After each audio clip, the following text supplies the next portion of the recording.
Podemos decir que no ha habido unos avances muy nítidos en los últimos años desde la entrada en vigor del Tratado de Lisboa.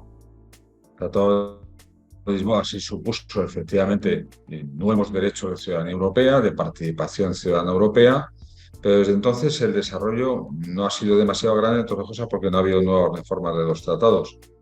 Sí se han producido, sin embargo, algunas decisiones que han terminado afectando a los derechos de la ciudadanía europea, pero ligadas incluso a crisis que hemos estado viviendo. Por ejemplo, una de ellas, el coronavirus. La pandemia ha puesto en marcha mecanismos que antes no existían. Estoy pensando, por ejemplo, en el certificado digital de vacunación de la COVID. Ciertamente tiene que haber en el futuro nuevos avances. Hay que perfeccionar lo que significa la ciudadanía europea, profundizando en los derechos que actualmente tiene atribuidos y seguramente ampliándolos todavía más. De todas formas, los derechos de ciudadanía europea deben ponerse en marcha sobre todo a través de decisiones concretas, cuando se adoptan decisiones que tienen que ver con la calidad de vida, con la igualdad, con la no discriminación, o que tienen que ver con nuevos mecanismos de participación democrática, institucional, social. Efectivamente, estamos ampliando la ciudadanía europea. Por ejemplo, a mí me gustaría citar como un caso paradigmático la Conferencia sobre el Futuro de Europa. La Conferencia sobre el Futuro de Europa ha supuesto un avance práctico, pragmático para la ciudadanía europea. ¿Por qué? Porque por primera vez se ha podido participar directamente en una instancia que es verdad que no figura en los tratados todavía, que no es la convención, que no es una conferencia intergubernamental, que sin embargo ha hecho propuestas tan importantes como que, por ejemplo, la Comisión Europea, que acaba de presentar su programa de trabajo para el año 2023, ha recogido muchas de las propuestas de los ciudadanos europeos directamente en la Conferencia sobre el Futuro de Europa, en ese programa de trabajo con tinta azul. Por cierto, color que supongo se ha decidido expresamente para subrayar el proeuropeísmo de esas propuestas.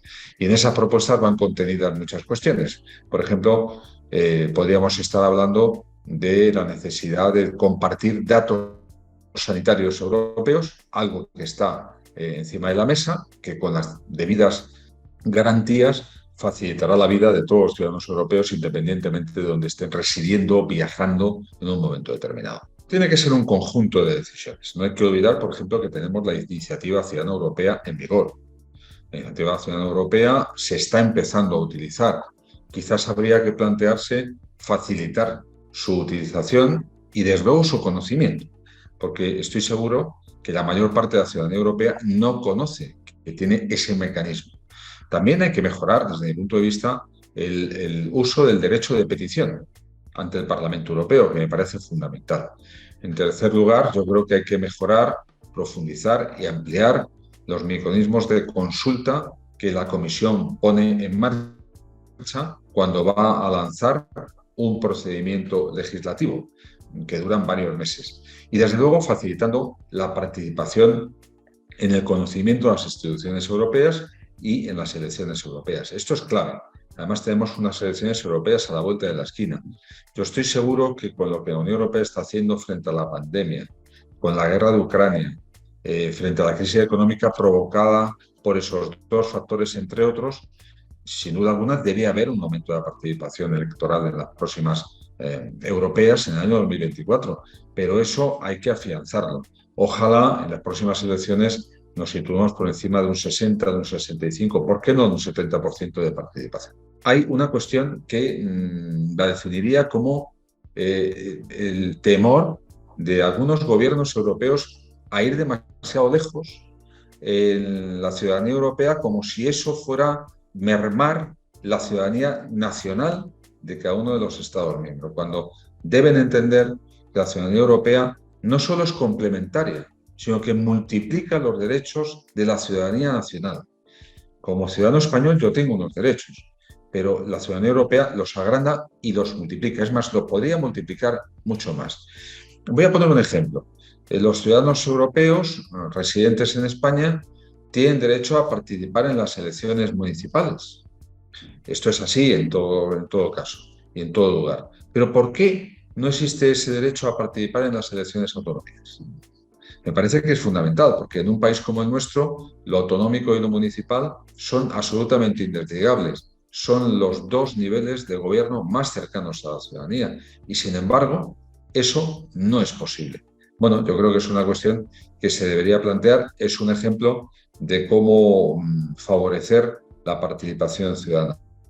Porque los retos que tiene la ciudadanía europea son muchos y son retos absolutamente transnacionales. Lo ha puesto de manifiesto la pandemia. Da igual que tengas una ciudadanía u otra. Un virus nos separa en las fronteras.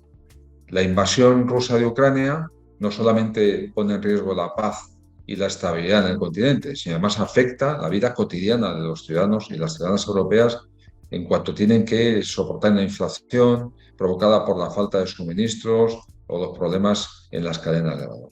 Pues efectivamente tiene que haber una respuesta a esa crisis económica que sea una respuesta absolutamente europea.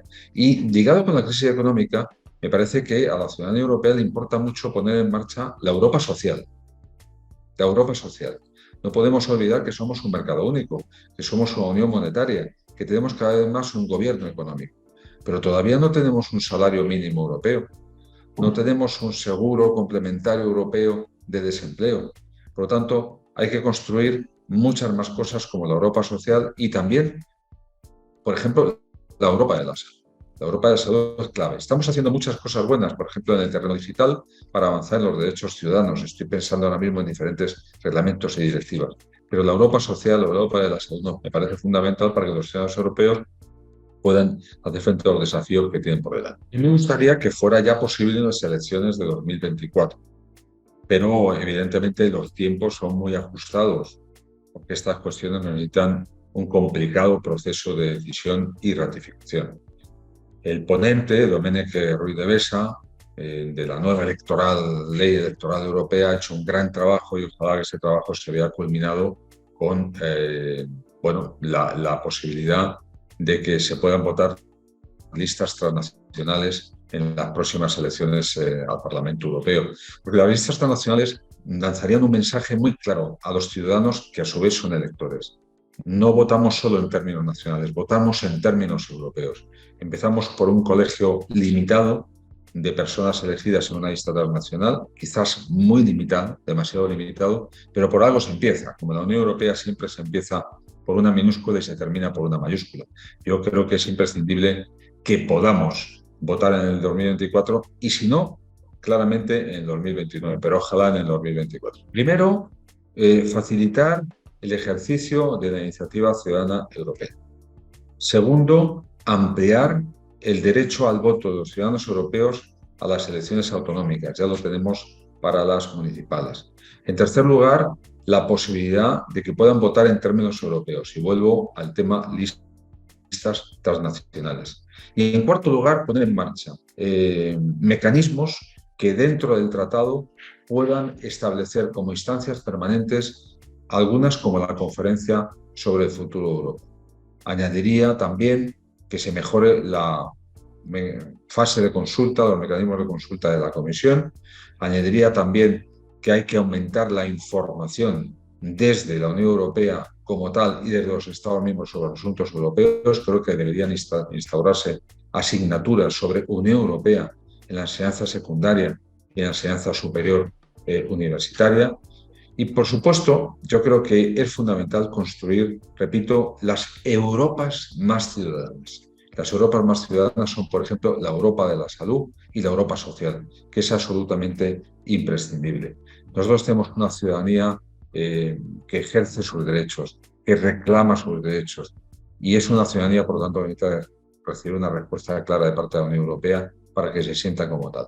Ciudadanía europea significa también símbolos. Yo no me quiero olvidar de esto. Es imposible que sigamos sin tener los símbolos, la bandera o el himno, como tales de la Unión Europea y solo por unos Estados miembros que lo declaran oficiales en sus determinados países. Y ojalá que alguna vez también podamos dar el gran salto de ciudadanía europea, que para mí sería en una Constitución de la Unión reconocer en el artículo 1 que la legitimidad de la Unión Europea procede de los Estados y de los ciudadanos, como decía el proyecto de Constitución que elaboramos en la Convención Constitucional.